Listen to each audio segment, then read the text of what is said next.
বন্ধুরা আসসালামু আলাইকুম। আজকের আসলাম দ্বিতীয় পর্ব নিয়ে। এই যে যারা দুবাইতে আসতে চাচ্ছেন নতুন, তাদের জন্য এই ভিডিওটা। এটা হচ্ছে ছাতুয়া বাস স্টেশন। দেখছেন কত বড় বাস স্টেশন, কোনো একটা পানের দোকান নাই, কিছু নাই, একদম ক্লিন। কি সুন্দর দেখছেন। যারা ফ্রি ভিসায় আসছে তারা দেখছেন কাজের জন্য অপেক্ষা করতে আছে।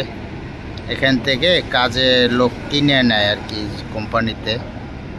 ফ্রি ভিসার লোকাল আর এখানে থাকে আর কি, এখানে থাকে না, রুম অন্য সাইডে, এখানে আর কি আইসে কাজের জন্য আর কি।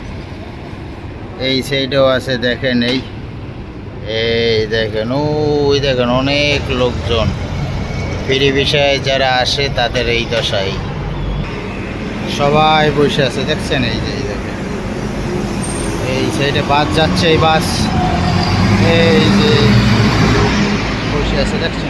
ডিউটি শেষ করে রুমে আসলাম, তাই একটা ভিডিও বানাইলাম আর কি।